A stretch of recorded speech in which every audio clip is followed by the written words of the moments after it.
Hello and welcome back to Random Encounters Guild, where we're going to be playing Blades in the Dark once again. This is my carrion crew. They are currently in the middle of some deep, decrepit underground catacombs beneath City Hall, and we're having fun. We're having a great time. This has been an easy breezy score for them thus far, so I imagine that probably the stream's probably only going to be like 15 minutes while we just wrap up the last little bit of singing Kumbaya, and then they just walk out unscathed. So before we get into that,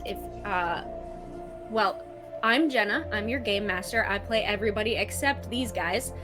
So let's start with first Scott. Who are you and who are you playing?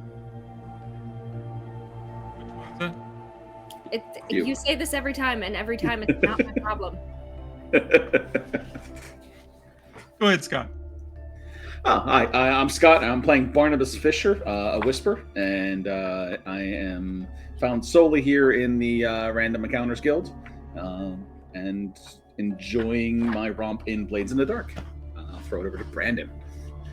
Hey everybody, I'm Brandon. I'm playing Vale, a Slide, who's currently going through a existential ecstatic crisis, I guess we'll say. And I'm also here with the carrion crew tonight and really excited to continue our little romp. I forgot that part. Hi, I am Guildmaster Scott. I kind of run things over here at the Random Encounters Guild. I will be playing Eddie the Hawk Hawkins, who's a lurk, master cat burglar, stir of pots.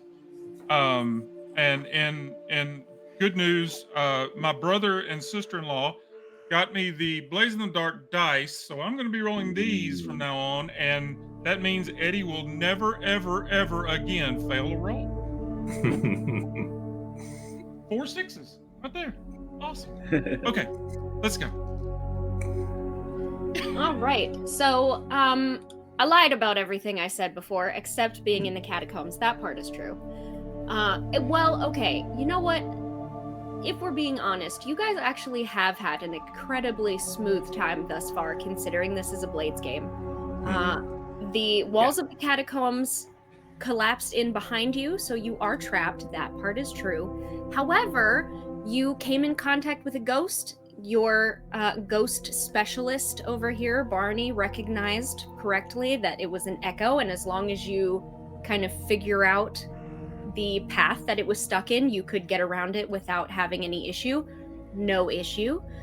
You got past a bunch of Hull spirit wardens underneath Bellwether Crematorium. Pretty much no issue. I mean, you guys are doing pretty well. And I even got one of the whole things in the spirit jar, so which is pretty cool. A little treat. Little snack for later. For Barney. Yeah. And now you find yourself at a spirit well, and this seems like probably a well that is it's sort of an open secret around Bellwether Crematorium that there are some spirit wells that the spirit wardens keep around on purpose, but most of them, and legally speaking, and if anybody asks, they're all supposed to be destroyed on site. So this one doesn't seem like a sanctioned one. This one seems more like an undiscovered, unknown to Bellwether Crematorium spirit well, where there is just a bunch of ectoplasmic energy coming up from this well, and it is surrounded by ghosts that are feeding off of it. Another thing that it's currently surrounded by is Vale being very happy to see it, whatever that looks like, and a dead body towards the side, who is the person that you're looking for with the things that you need.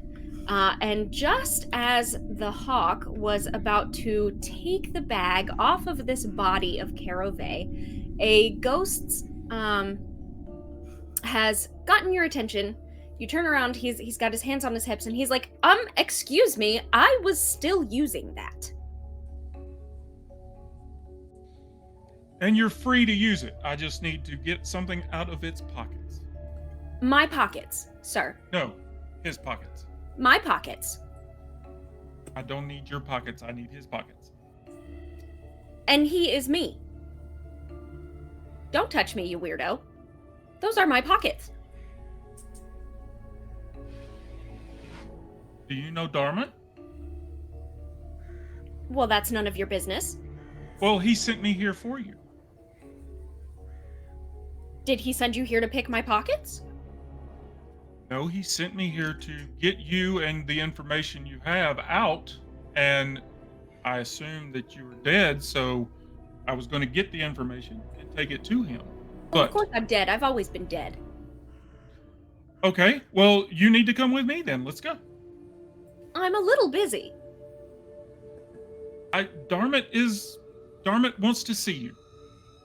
He said he hadn't heard from you and way past due to have had contact, and he needs to speak with you. He sort of looks down at... I mean, he's a ghost. He's not actually wearing a real watch, but this, like, sort of ghostly vapor of a vague shape of what could be a watch, and goes, yeah, it is. I suppose it is easy to lose track of time down here. How long have I been down here? Gracious. Yes, I suppose it is time to go. Well, all right then. Step back, sir. You don't need to be so crowding me. Didn't know that Darmant associated with such types. People touchers, really.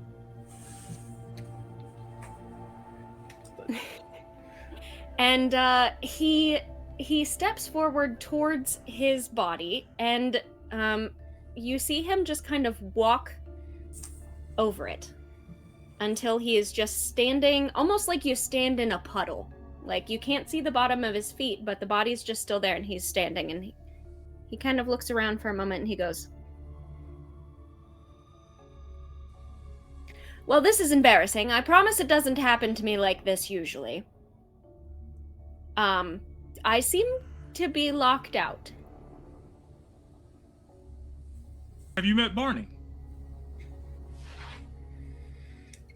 Yeah, that I guess got my attention. Would I know what he's talking about?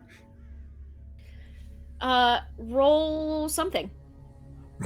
I mean, I'll look at the attune and I'll check him out and see if he's just a ghost or if there's something odd about him. Sure, yeah.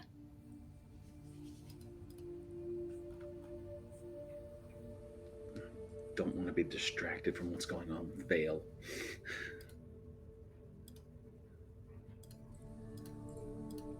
I mean, all of this is above the Hawk's Head, so...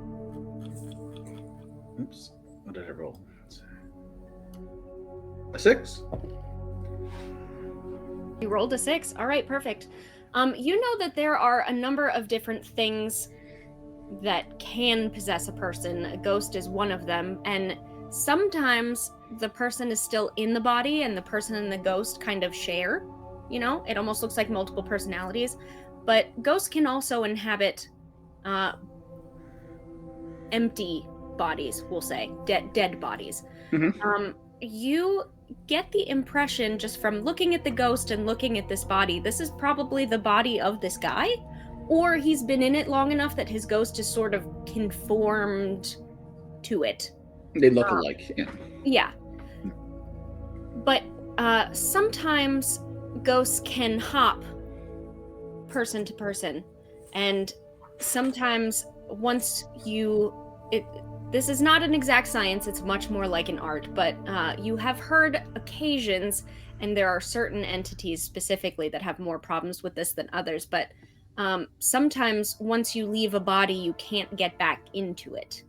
Or sometimes there are bodies that you cannot leave, you get trapped in them. Like, it's not all just an easy... Right. You're not everyone is a hermit crab who can change their shell at will. So it seems like that might be what's up with him. Maybe he can't get back into his... Maybe he cannot get back into his body now. Okay. What did you say your name was again? Caro? Caro. it may be that the spirit well is affecting your ability to return to your body. I'm a man of the spirit world. If we take your body out of here and your spirit with you as well, we can perhaps perform a ritual and get you back into your body when we're away from the well. Would you be amenable to that? Well, it sounds reasonable. I don't know in practice if it is the same in theory, or in theory if it's the same in practice. But we might be able to try it. Well, it's either that or you stay here at the spirit well. You can visually see, and also you have a little bit studied this. You can visually see that this body was in pretty good shape, and the longer there's not someone in it, it is starting to like extra decay. Because the life force that was in it, that wasn't even its own, that was sort of like sustaining this false life, is now gone. It's now gone. Yeah.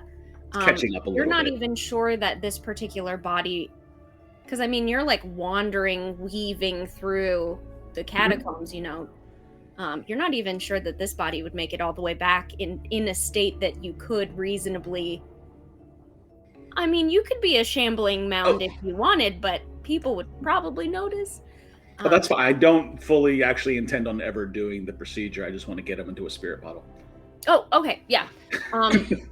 So you're trying to trick him into doing that, even though it may or may not have worked to begin with.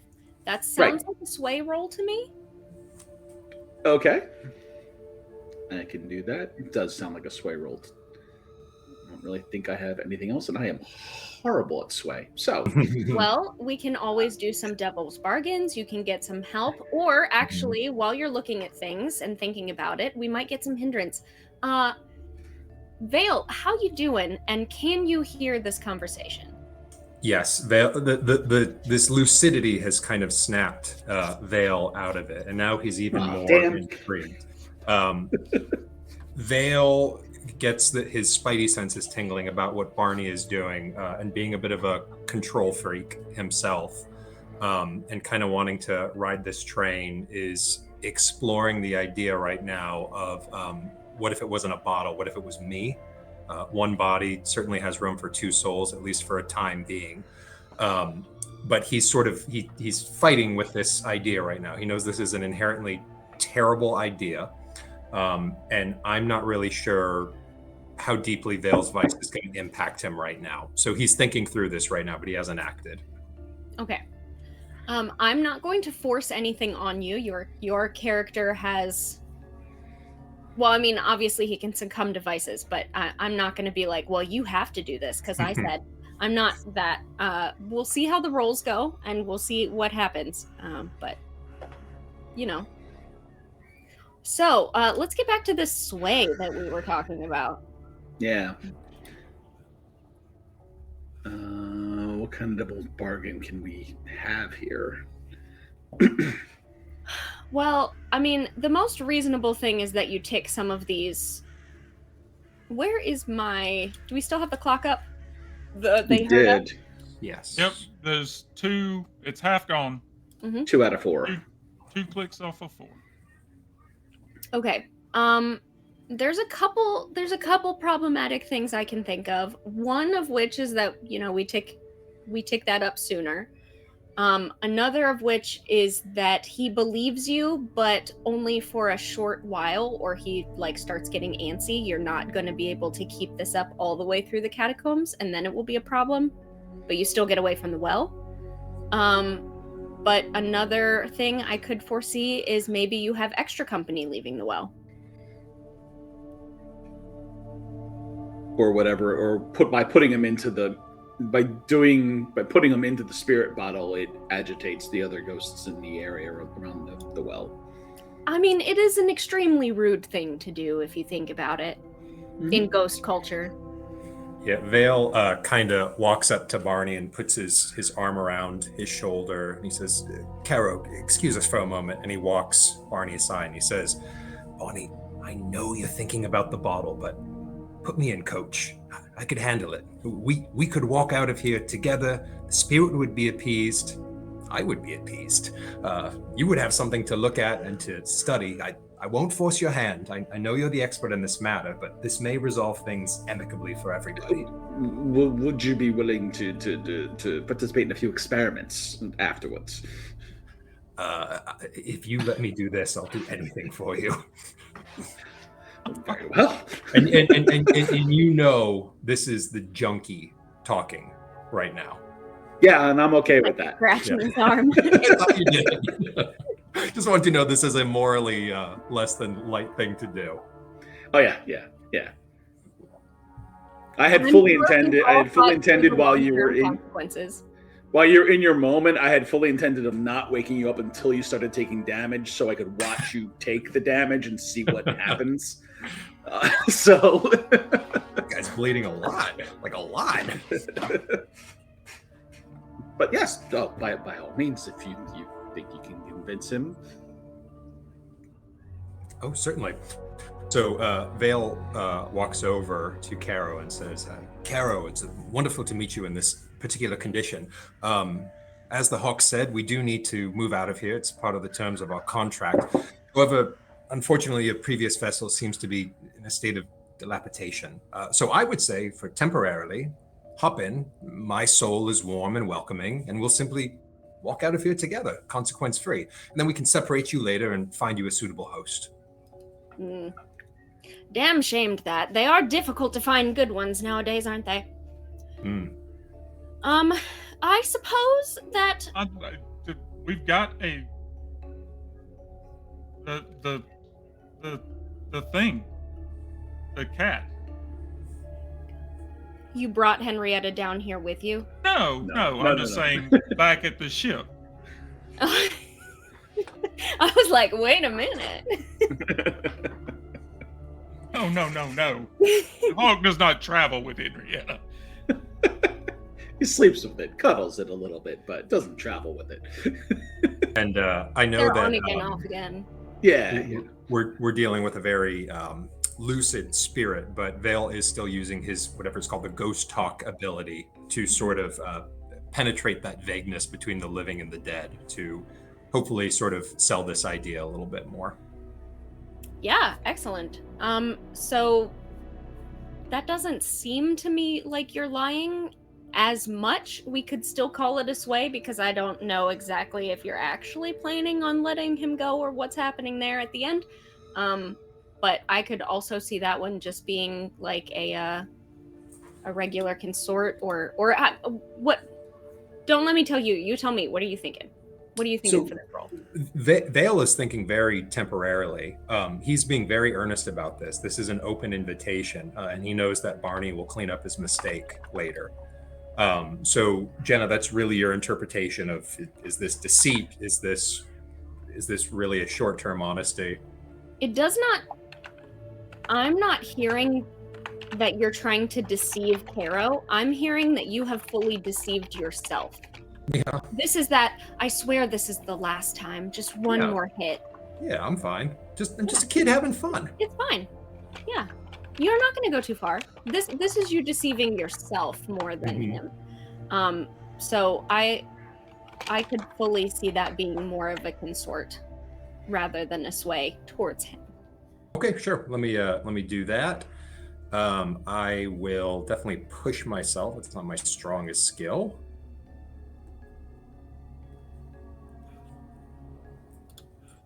Add a little more stress. Everybody needs a little more stress. And I will consort right now. A 6! You're rolling well. Hey! Okay. The rolls continue. Yeah, this is going to come crashing down so hard. No, I think it's going to be fine. So he goes, yes, well, excellent. This solves all our problems. You know, I was racking my brains trying to think of how we could possibly get another body down here for me. Wards all over the place upstairs, you understand. And this, well, you just fall into my lap, don't you? Or I suppose I'm about to fall into yours. And then he just like almost trips forward into Vale, and just poof, like there's like a little poof, and then you take a moment where you're almost like adjusting your clothes to fit better. Yes. There you go. The posture, Vale is gutter trash posing as nobility, but you can see the change in the posture and the bearing and the turn of the neck. There's an air of regality that's just entered his body temporarily. So I am going to let you play Vale and Caro, and however they flip back and forth as you wish. So I will tell you a little bit about Caro. He is a cartwright. He is very interested in exploration and adventure. He is a very academic-minded man. But yeah, if you have a penchant for, oh, there's a ghost, let's go over there, he has a penchant for, I haven't noted this place down yet, let's go explore it. Got it. Which I'm sure won't happen in the catacombs. I was about to say, oh, that'll be fun getting him out.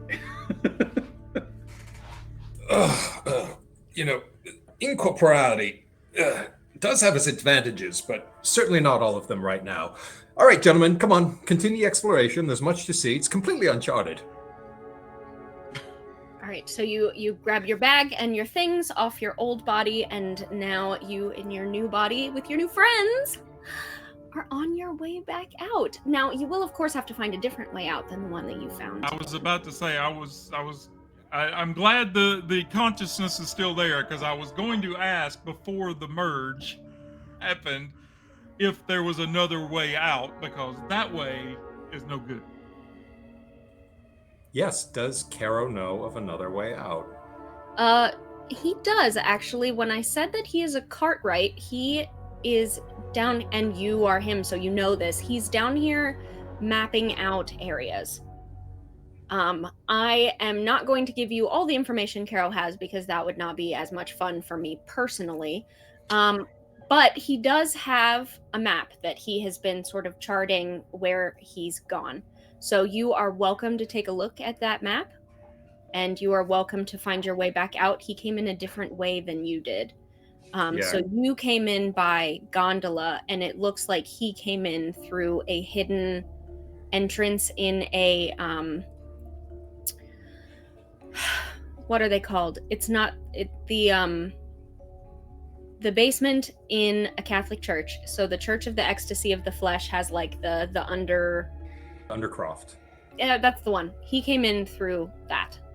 Okay, yeah. So Vale. Thank you for knowing all the words for me. Reaches into this stranger's bag, flips through the folio, moves some potions and tinticures around and some old maps, pulls out the map and holds it correctly. It's the first time you've ever seen Vale hold a map the right way. And he says, the hawk. And so he sort of shows you and he says, look, really, it's a bit of magnetic resonance and echolocation that you need to use in order to find yourself in a central chasm. And so we will move here through the Undercroft, and you seem a man of action. You can surely lead us there. And he kind of gives you the map and taps you on the shoulder. And my next question before, is there any reaction from the other activity that's happening around us? So far, no. If you guys make a roll before you leave that is less than satisfactory, then possibly. So don't make any more rolls. Did Caro's body have any significant jewelry or maybe personal effects that were on the body? I don't have anything of note on him, like of worth, besides the map. Wedding. About personal stuff, yeah, you can definitely pick up personal effects. Like a wedding ring or something like that? He does not have a wedding ring. He actually, in his a wallet, we'll call it, he has a very beaten up and worn letter that is it's really sad, actually. It's one of those, you were supposed to meet me at the train and this letter was waiting for you instead because I didn't come kind of letters. And it's it's been wet and it has been crumpled and it's obviously not new. So he has that, but he does not have a wedding ring. Gotcha. Okay, cool. And his eelskin pants. Don't forget about his eelskin pants. Those eelskin pants won't fit you. You sure could try, Not with that but attitude. you would need a feel like that- flashback for some Crisco and some fishing wire. Like that episode of Friends. My gosh. Fishing wire. What do you do with fishing wire? Okay, Oh, so you don't someone wanna has know. never worn leather pants, and it shows. No. How long have you known me? What in the world would make you think that that's something I've ever done? I mean, I am a musician and I've played rock music for the last 30 years, but I was never the leather pants kind of musician.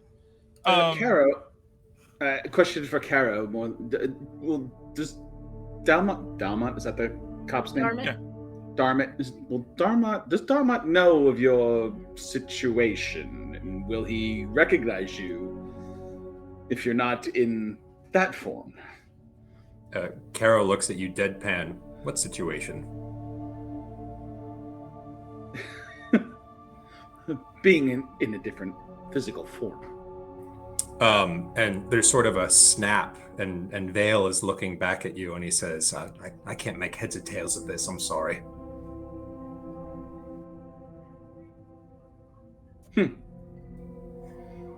Just far as I concerned that. Go ahead. Yeah, Caro is very hungry. I think we should get Caro some food. Food. Yep, and then Caro is back, and he Yes. starts marching along, completely ignoring your question. I look at Hawk. And Hawk looks at Barney and says, Darmot wanted the information, did not care if we brought him out or not. If we brought him out, that's fine. The information was what was important. I don't know what he's carrying, but that's what Darmot wants. So This also may be the solution to your other concern about him and what to do with him. could be. All right, Hawk, you got the map. Give me a roll. What would you like me to roll? It's kind of up to you. I could see study, I could see survey. Depending on how one of us is just plunging ahead, you might say hunt, but While we're starting to travel, I'm sure Hawk is telling us all to be quiet as we're traveling, but Barney can't resist. Like every couple of minutes, another random question comes out of him to Vale. Like, are you experiencing any dermal sensation, like itching? I do find that my skin is itching and feels corrosive, and no, it feels completely fine. Thank you for asking. I've been using a new cream regimen based off of the fungi mushrooms, and it feels quite fantastic, and I cannot believe that this mushroom intoxication. How cheap are you people? So I have a single dot in survey. that sounds perfect. So I roll one die. Mhm. Correct? Okay. Here we go. You could always get some help. You could always take stress to push yourself. We could have a devil. Yeah, I don't have any stress, so I will push myself. What is it? 2 stress? It's too stressed to push yourself. All right, 2 stress there, and that gives me an extra die. Mm-hmm. Yes. And you could take a devil's bargain if you wanted. No, thank you. Here we go. First time rolling the new Blaze in the Dark die. Here come 2 6s. Would it be better if I start calling them Jenna's bargains? Would that be less intimidating for you? No, because it's pretty much the same. That makes it worse. No, I rolled a 4 and a 3. A 4 and a 3. Okay.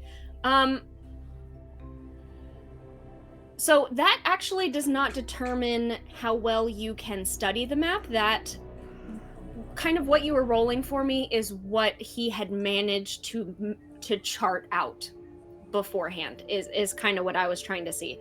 So with a 4, obviously no matter what, there is a way back, but it is not very, there's not a lot of breadth. It was kind of just the depth and ended at this well. So you are, from looking at this map, you're pretty sure you know which direction you're supposed to go, but you don't have any better indication if there's anything that you need to avoid, or anything that's going to happen around you, really. So you haven't been given any hints or any help, so to speak, but you have a general direction that you're going. I will say that just as a basic consequence of this, I think Vale starts blazing off into the sunset, and Barney is following him, asking him a bunch of questions. It sounds like you are staying near the light of the spirit well for a moment, looking at this map. And not that they've left you alone, but you are the last one out the door. And I think that you rolled a 4. I'm not gonna eat you, okay? It wasn't a 2 or a 1. But the ghosts that are at the well, there are a few of them that sort of look over at you in one of those oh, we're getting free rides? Is that happening today? Because Vale just was fully possessed and it wasn't a problem or a fight. So that's sort of appealing for certain types of ghosts. And I'm just going to have you tick the "they heard us" box. In a someone else is interested in your presence sort of way.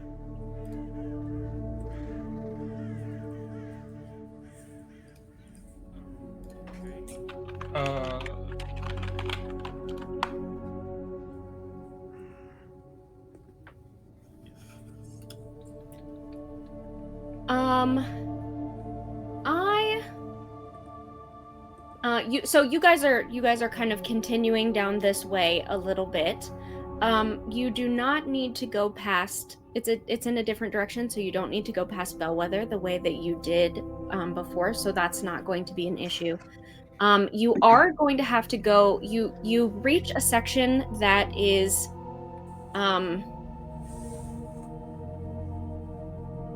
not a sewer, but an aqueduct. That's the one. My brain is fully shut down today, y'all. Like a water reservoir, and it's not clean water because it's Duskfall. It's still void seawater. And it goes on for quite a long time. It doesn't seem like something that you're going to be able to swim through, but Caro has left a small, 2 people can fit on it, tiny little rowboat on this side in order to get across this.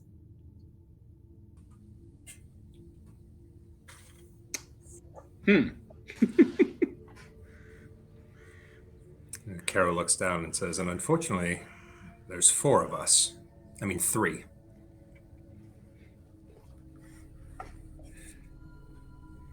Well, we can take 2 of us can go across, 1 can come back, and another one can go across again. You have a goat and a fox, and Yeah.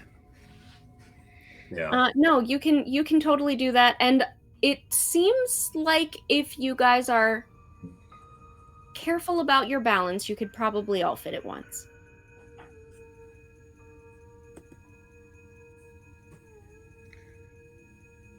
Yeah, Caro says it's a very sturdy boat. It's taken me across many ways, and Vale says that thing is going to trip over immediately. We should not be getting in this. Okay, Vale and the Hawk go across, because if those behind us are coming, it'll be Barney that knows how to deal with them. Then Vale comes back and gets Barney. That works. That way That sounds Caro better. doesn't get excited and go trucking off. and our back is covered, that's the only logical way to handle it. That does seem entirely reasonable. Perfect, And great. Hawk and So I aren't on the front of the boat like Jack and Rose on the Titanic. there's room.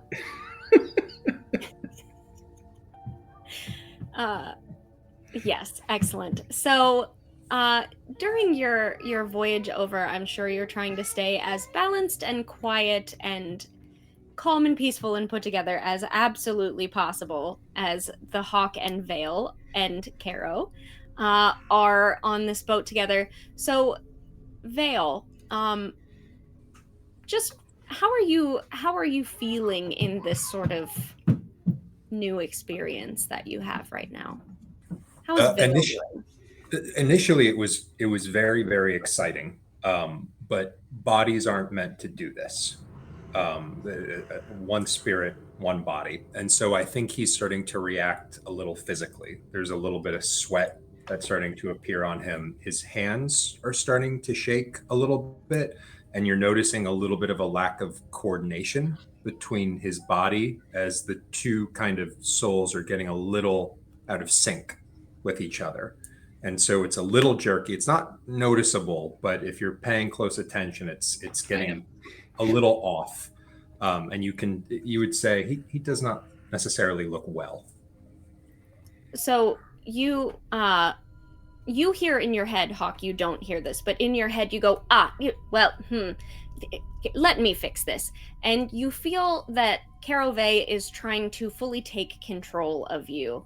At least under the guise of keeping everything about your body coordinated rather than thought over. Mm-hmm. Yeah. And Vale's not sure how he feels about this yet. Right now, it kind of feels like he's on the roller coaster and scary is fun, right? But, you don't want that thing to last for hours. Right. If you are trying to resist his control, I would like you to roll something for that, because otherwise, even if you just say no thank you, he's going to, no, this will be much easier. I think Vale's going to let it ride for a little bit and go a little further down the rabbit hole. Okay. As you, again, nothing needs to be said out loud, but it's a decision you make in your mind, and he does take control, and then you are much steadier on the boat, rather than like kind of the shakes and chills or whatever. So from the outside, Hawk, you see him like calm down, which is nice to see. Vale, you get a memory. You have a memory of yourself, Vale, in the Duskfall Library, just before your first semester, when you are going to study cartography. It's a fond memory. You love that library. Of course you love that library. You've been there thousands of times, Vale.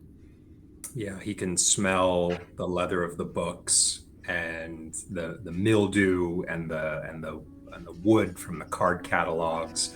And it's as if he grew up there almost. Mm-hmm. Probably the wood of this boat might be like a cedar or something that's got like a heavy scent to it that kind of reminds you.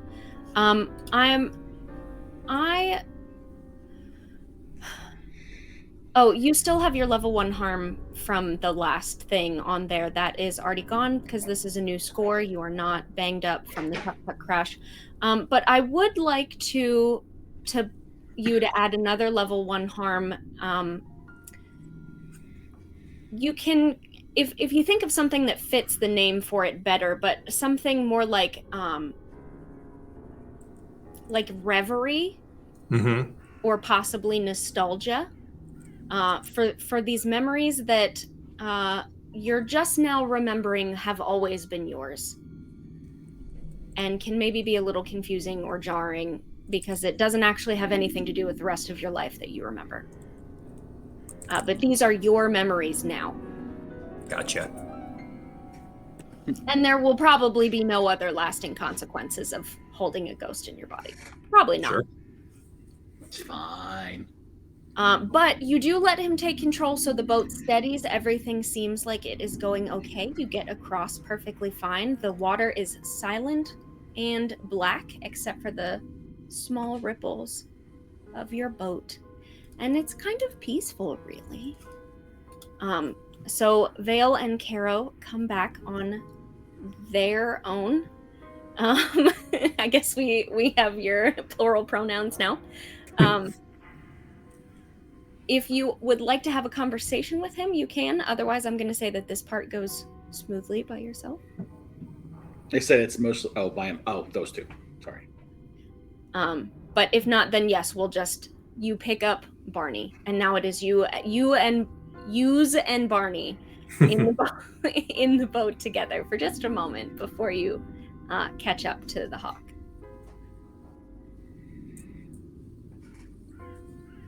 And again, it's just random peppering of, what's your favorite food? like just stupid scientific questions.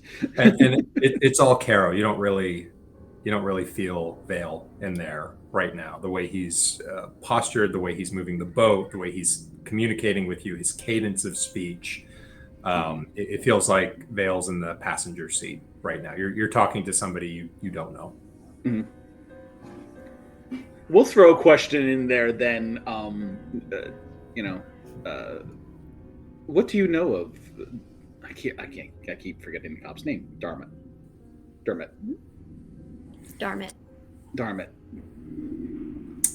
Jen, I might need you to answer that for me. I don't know if he knows about this. That I'm going to say is cheating, and if you want information about Darmit, you have to roll for it. Okay, yeah, Darmit does not want to answer regarding Darmit. Okay. So here's the thing. Caro Vey is also a Ragstella fan, and he is a fan of a different team than you are. So you are going to need to convince him to stay on topic if you want to talk about Darmit. Otherwise, you guys are going to bicker about this game the whole time. That works.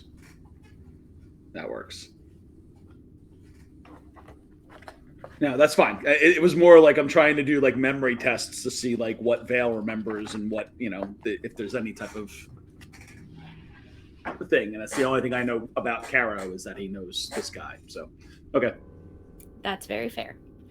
And also, I, the DM, am not going to give you any treats unless you earn them. That works. So you get across perfectly well. I think that so Scott, when they get within earshot, Eddie starts hearing bickering about the sports teams, and you're like, there's like someone has blue shirts and someone has red shirts, and there's maybe like ropes. They're arguing about sports. I'm trying to look it up and trying to figure out the team name. I forget the team name, so yeah, I was going to. The team that you picked had Pickett in it. I remember Pickett, that. yes, because that was the. I think it was the Bulls, perhaps. But Barney, just before you get there, what I would like you to do, because this is your vice, so this is something that you are very passionate about. It is something to kind of get your blood pumping. And this person is very obviously wrong about the team that they like, and they're wrong for all the wrong reasons. And they said that someone on your team had toes like a monkey, and that's just rude. And I am going to need you to resist from kind of falling into this vice. I need you to resist not starting a very loud sports bar-esque shouting match in the middle of this very quiet black lake under the city. I think, would that be resolve? I could definitely see resolve for that.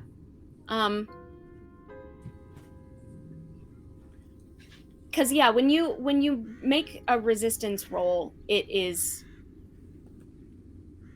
one of the categories. Insight, prowess, or resolve, right? This isn't a prowess. Yeah. Yeah, I would think because it's like a social. Yeah. You're trying to like keep yourself composed. Yeah. And sports has very little to do with insight. It's all about. Yeah, I mean, resolve says resist consequences from mental strain, Mental or strain. willpower. Yes. Yeah, so that makes sense to me. So you would do resolve. You have two dots in resolve. All right. And I'm going to. Can I push myself with the resist? Or no? I don't remember. straight up Let's roll? just say yes. Yeah. You can always take more stress. I will take more stress. Bonus dice. 2 6s. Oh my goodness! Kara, All right. you have been down there far too long. You have no idea of what the Pickett Street Bulls are made of or what they're capable of. The Brixton Bruisers are lackeys. Double like, "Oh, sixes. All right. Right. Not only do you keep composure, but also you are extremely compelling and fill him in clearly on what's been happening in the sport since he's been down here for the past couple days or whatever. And I think you actually like make good enough points that he's like, all right, I will consider the next time they're playing, I might go watch and give them a chance. You might have converted him to your team, which doesn't automatically mean you have like a friendly NPC situation, Right. but it could give a little extra bonuses if you have somebody there with you when you go to indulge your vice. Could be, maybe. Okay. But your friend is possessed by this guy, so who knows? But yeah, you did it.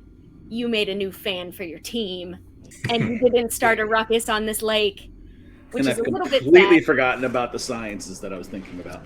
Yeah, which is a little bit sad because Scott just got the Moria book, so I've been thinking about the monster in the lake from Moria, and I guess we'll have to play with it.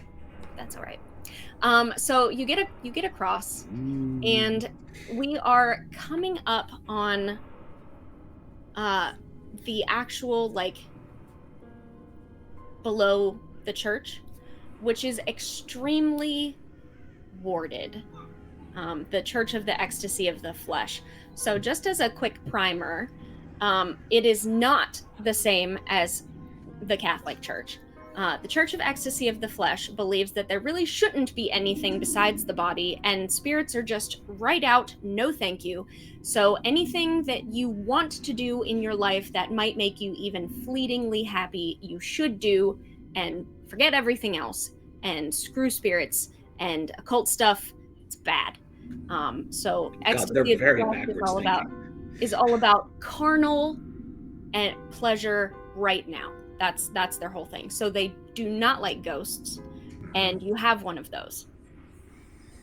Yeah, what we're participating in right now is almost Heresy. the highest form of sin and heresy and blasphemy, and probably punishable in the most inconceivable and terrible ways possible.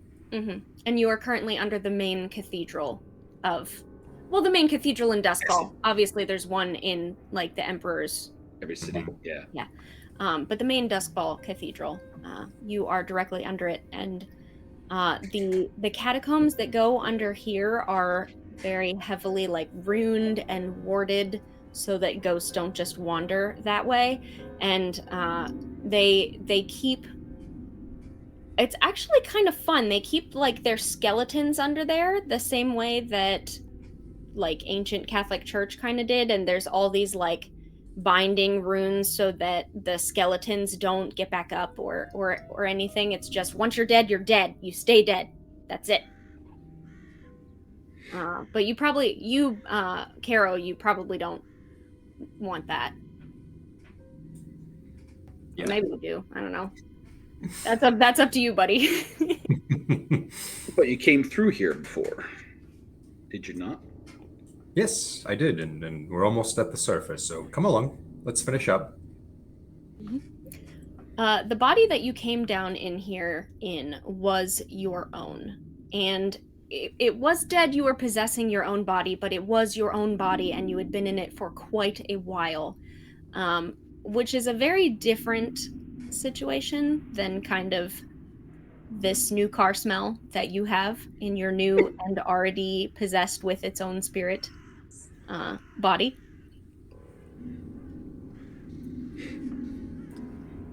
So Like this any of this. Eddie and Barney, when you guys walk through these wards, it is so heavily warded that you feel it. Like, usually if there's any sort of ward on something, it doesn't affect just normal humans. This one is almost it almost feels like going through a magnetic field. Like you almost get like The this hairs yeah, rise. Yeah. yeah. Because it's just so potent. And for Caro and Vale, when you go through, Vale feels the same way, as even as like a bodily sensation. And Caro is having a completely separate bodily sensation, but both of you are feeling what the other person is feeling inside you. It's crazy and weird and hurts your head. He is feeling not just a slight magnetic field, he's feeling like the electromagnetic pull. There is a particular, let's call it an urn, in not the center of the room, but off to the side of this sort of like big ornate arched doorway. And the second you go kind of past that, Caro specifically is pulling your whole body, even your physical form is just, you just can't help it. You are metal and it is an electromagnet, and it is just. All right, yeah. Vale's moved on to bad trip at this point. He's not having fun anymore, and so to the best of his ability, he's starting to push back, and he says, "Bonnie, oh, it's not good. Okay, let's wrap this up. Come on, Bonnie. Let's take care of this." All right, so Barney takes a look, and I don't even think he's going to care about the arcane implements. I think he has demolition tools on him, and he's just going to physically damage the, whatever part of the wall that it's in. He's taken the hammers and chisels and crowbars and just, we don't have time for this. Breaking it. Solid. Let's go for it. So that sounds like a wreck to me. I think so, and I suck at that, so this should be fun. There are things we could do. I mean, I think this is a bad idea, but if you're just going to go for it, I can. If you have something else in mind. I don't have anything in wreck either. Why do I feel like the hawk has just been waiting to blow off this steam, though? I do have Tinker, though.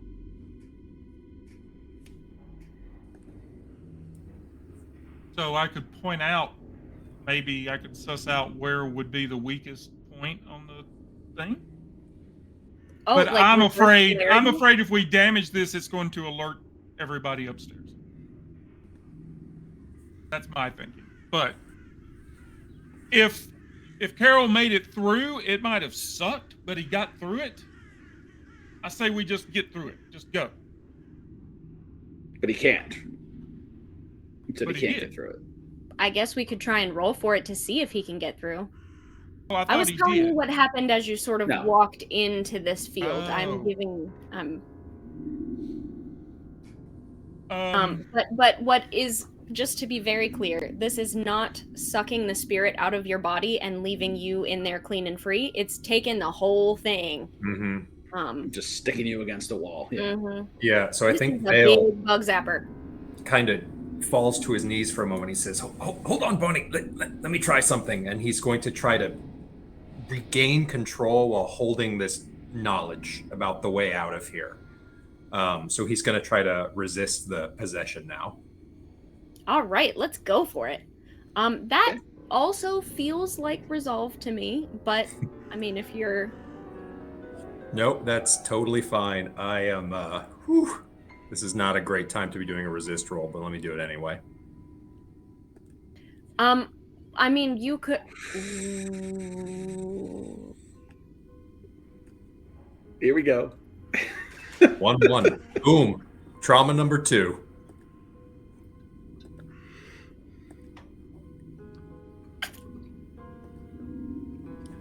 Yes. So, Nice, man. so Vale completely fills up his stress bar. However, he did resist this consequence, and so now I don't think the keys are in either of our possession anymore. So Vale is temporarily out of the score until you think it's appropriate otherwise. So the resolve roll, though, rolling double ones is not a crit fail on a resolve the way it would be on a regular roll. It means you take a lot of stress, but it's not the same as like, okay, you rolled double ones, now the zombies attack. Right. So that's nice. That is So he good. just took 5 stress, with only 3 remaining. I feel like it would be safe to say that you pass out. That just seems like a reasonable. You lose consciousness, which honestly at this point is a blessed relief. It's probably the best possible. I think for scenario. everybody. Yeah. Yeah. So that's a little treat for you before- guys that he loses loses consciousness. Except that he's the one who knows how to get out of here. I was going to I've say got the map. before he hits the ground, his intent was to get that basic information out. So totally your call. As he's falling, is he able to say like to the left, Like with and a around? point. Fly, you before falling? fools. Yeah. Got Or if he Maury just hits on the the brain. ground, that's fine. Yep, totally. So yeah, gosh. All right, what happens now? Okay, so I think It does happen. right? He has pointed out, you do have the map, you're in this room. He's pointed out which of the many alcoves has the cellar looking door that you should go through to get safely out rather than end up in someone's office and become a problem. So that part we're good to go. I think the most reasonable thing when you pass out is your body is still like you end up kind of against Get this pulled up against Yeah. this thing. So I'm not gonna I feel like being passed out and out of the score is already a pretty negative consequence. I'm not gonna like add something on top of that, but yeah, now You Barney can lay it on and thick. Go for it. Barney and Eddie, you guys probably do you want to get your friend out of here? Do you want to leave him? No, we want to take him with us. So we either finesse it, Hawk, or we brute force it.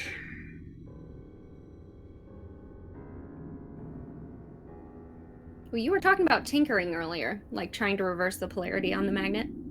Yeah, I've got Tinker. I'm thinking between our two expertise, like I know how to tinker with mechanisms and things, and you know all of this I can boarding study. stuff. Yeah. So maybe we could get something, and maybe not even turn it off. Just have it blink. Just have it shut down for just a second, just long enough to get him through.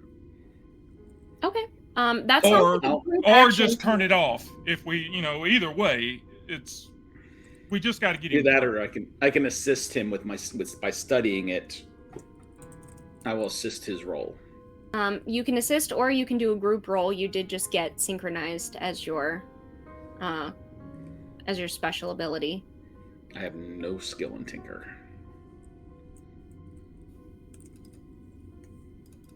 That is up to y'all what you want to do.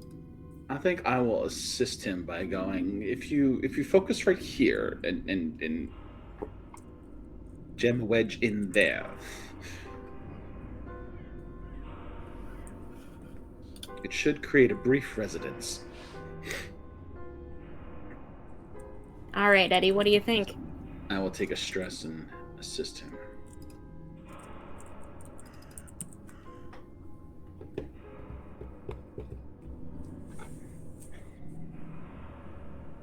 All right, Devil. What do you got? got me. I What didn't do even- we do? I didn't even start trying to think of one because you never. I wasn't. I don't have prepared a for this. choice in this one. I don't even think if I push it. I've got Tinker, but it's only one, so I'm gonna have to push. But I might as well. I mean, if we're gonna do it, we might as well like try to ensure that it happens.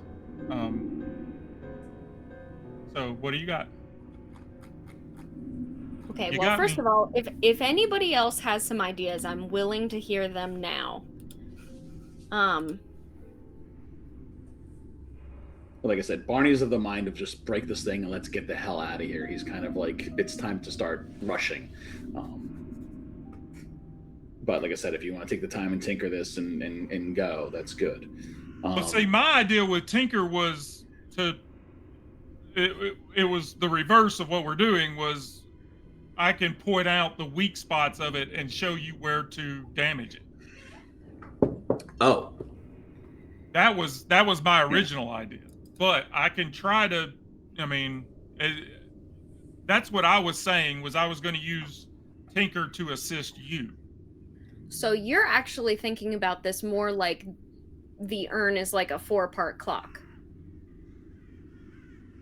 where tinkering it and examining and looking it over and finding the weak spots is like tick 1, and then doing some sort of dismantling might be like tick 2 or 3 or whatever. Is that sounds like more kind of what you had in mind? That does make sense to me, honestly, because this is a grand cathedral. It probably would be a pretty high tier thing. And So- I mean, I've said repeatedly, this is all above Eddie's. Like, Eddie is a lockpick and a pickpocket. He does not know of these wards, and this is not his thing. So me picking this particular lock is probably not going to happen without some kind of heavy duty devil's bargain. I would say one possible devil's bargain for you to think through is that we know that this thing is doing some sort of spiritual pushing in some way, and it's very uncomfortable. Maybe regardless of you tinkering with it for good or for worse, it's going to be sending out these harmful pulses, and you're just going to be sort of taking that psychic resonance as a consequence and punishment for doing that, or at least notifying people that something's going on down here. Mm-hmm. So I'm saying like that could be like a higher level harm. Yeah, harm is going to happen. And maybe it gets worse the longer you're messing with it. That is a reasonable mechanical option, I think. We're talking about story-wise. We had some of the ghosts sort of take notice of you personally earlier, and maybe it's possible that they continue to take notice of you as you mess with this. Especially if the field does go down, that was something that was sort of keeping these ghosts away from this area, and now there's nothing keeping them away from here. The thing about devil's bargains is, like, if you think of enough of them, you can use one to be your consequence if you fail, even if it doesn't. Exactly. How do we feel about this? I like the idea of opposed clocks. So how about we do a 4-part clock for dismantle the urn, and a 4-part clock for alert the church. Okay. So every success is a tick on your clock, but every failure is a tick on their clock, and whichever one you fill up first is whatever happens. Does that? So that sound like it's this good? they heard us clock is not the people upstairs. Could be. Because that's already at 3. Yeah, that's already at 3. I guess that could also be a devil's bargain. Is that was my thought, is that it's a separate devil's bargain. Yeah. Okay. That's the devil's bargain I had for you. Is they heard you clock separate from the church, fills the last tick. You don't know who they is. I do.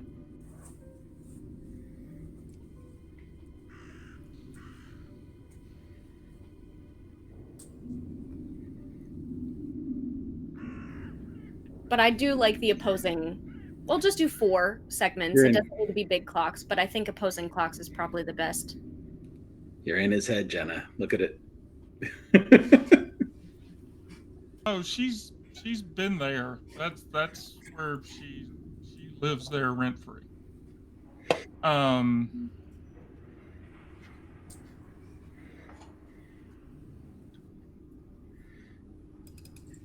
and all this gives me is one extra die.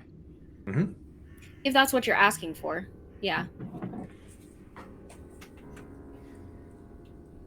Didn't we say going into this that since we were going in secretly that we were all heavy Mm-hmm. Yes. load? Yeah, yeah. If there's a flashback or if there's like equipment that you want to use, that's totally also an option. I'm just seeing here on the list demolition tools. Mm-hmm. Mm-hmm. You could have up to 3 sets of demolition tools. And you and Barney can both have demolition tools. Yes. Arcane implements. So that Barney was pulling out the demolition tools before you said, "Don't do that."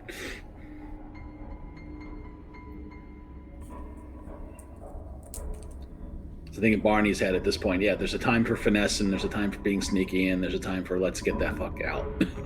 Yeah, I mean, and I agree. I'm just Yeah. my concern was if we break this thing, it alerts, it just sets off an alarm. But we may be beyond that. I don't think this is within my power to pick this lock. Even with, I mean, one bonus die is only going to give me 2. And if you assist me, that'll give me a 3, I guess. But Well, so here's the thing. It will take a couple rolls to get through this to get your clock at all 4 segments. But if you get like double 6s or whatever, you can get multiple segments Yes. from the same roll.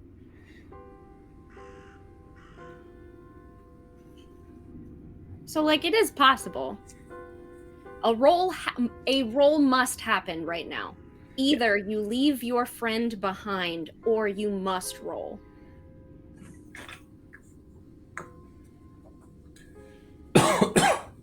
okay. As well, I mean, I guess the question is: are we going to try and break it, or are we going to try to finesse it? What do you want to do, Barney? Let's finesse it. Let's go your way. The whole goal is to basically temporarily disable it long enough for us to get his body away and through.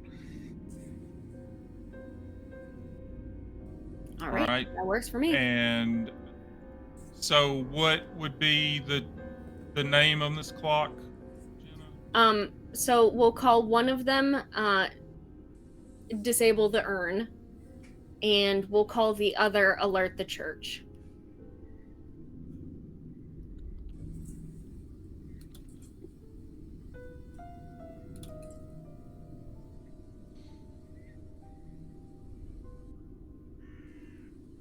So, are you rolling?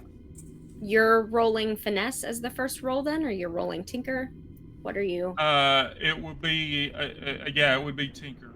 I know I'm not supposed to let people deliberate this long in Blades in the Dark, but like, I kind of like watching him squirm. So, like, don't at me, okay? See, this is what I put up with. Yeah. You know, I was supposed to cut you off a long time ago, but I'm just Savoring it. a little bit. That's my vice. let me get these clocks going.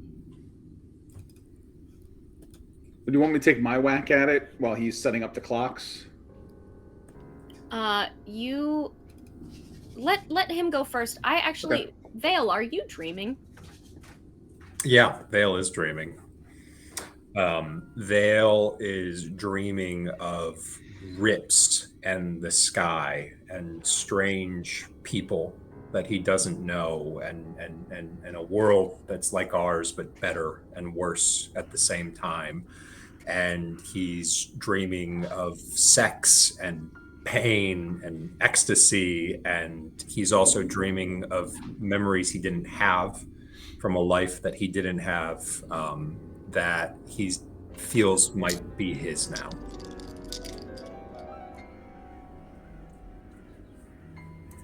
You are dreaming of all sorts of things. Mostly academic, but also a little bit getting yourself into trouble, discovering new places and writing them down so it counts as science. And you are a little bit dreaming of where you just were in the catacombs and a huge, huge vault door Hmm. with multiple locks and warding runes, and you, even you, can only understand a small fraction of them. Got it.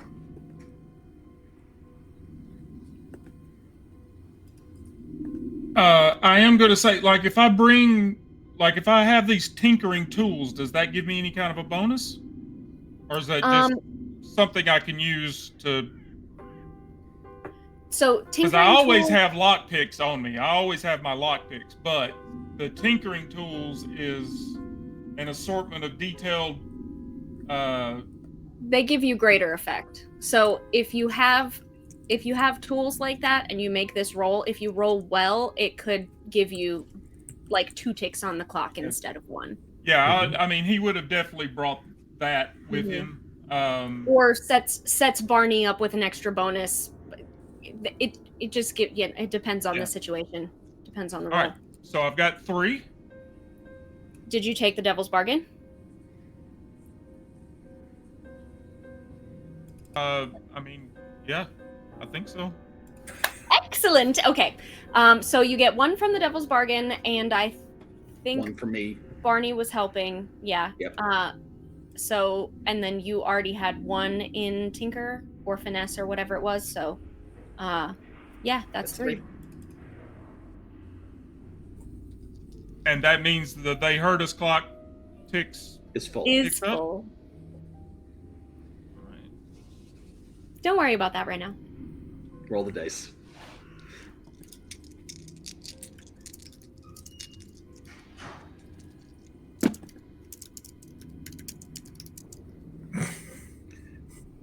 He's returning the dice.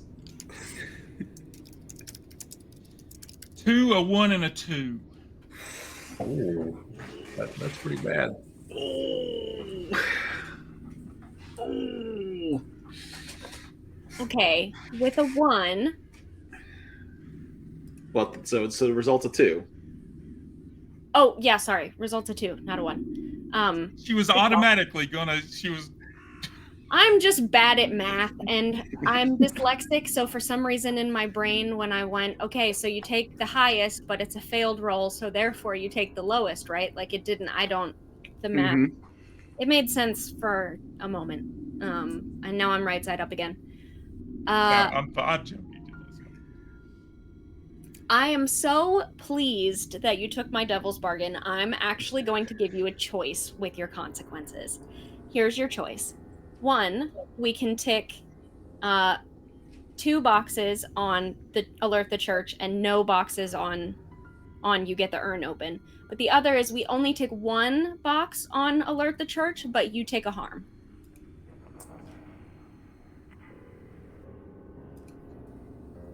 Like, take damage? Mm-hmm. Where is that even at on It's the little harm sheet. You also could resist probably at least one of those consequences as well. Right. You could resist.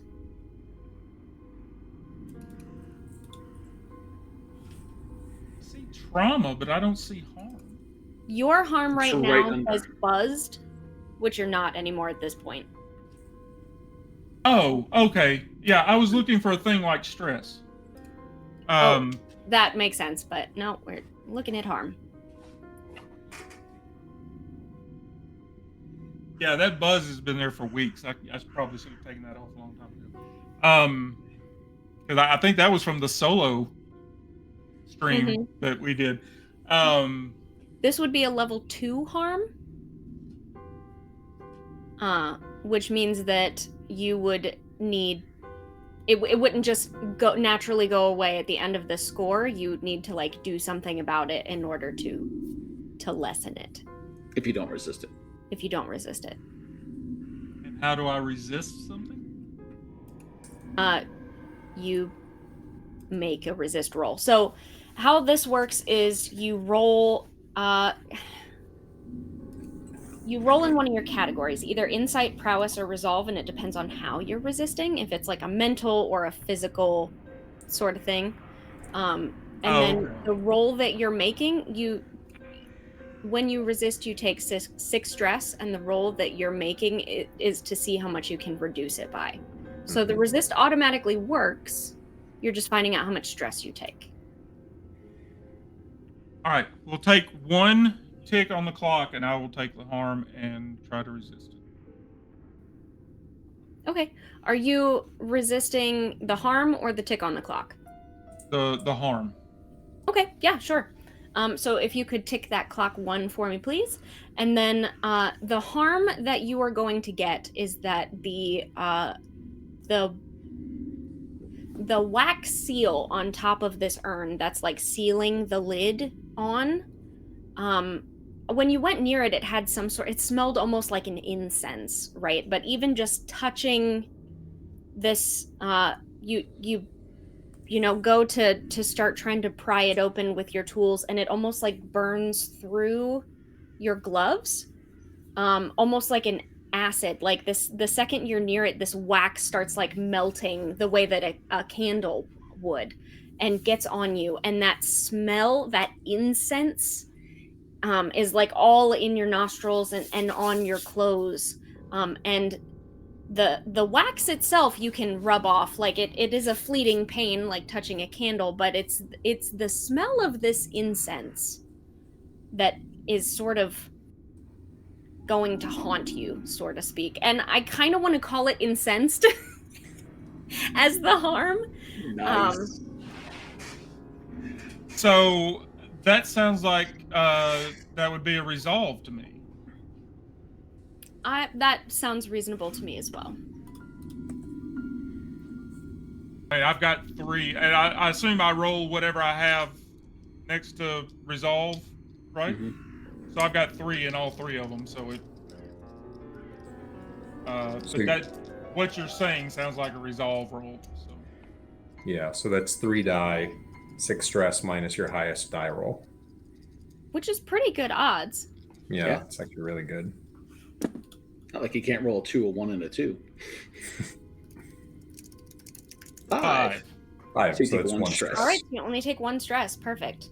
That's a very good trade-off for a level 2 harm. And so I don't take any harm now. Correct. Okay, excellent. Narratively, the wax burns you. The smell is on you, but mechanically, it sort of will wear off once you leave this room.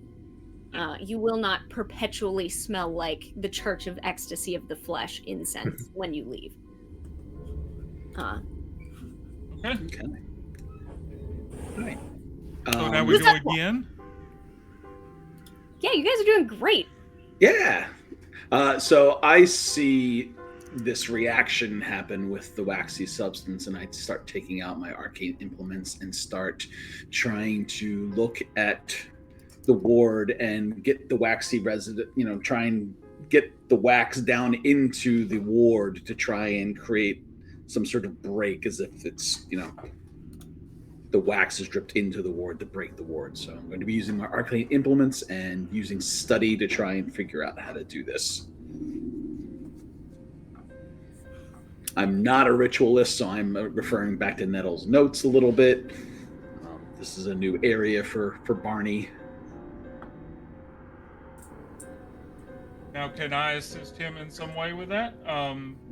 With a tinker or survey or something?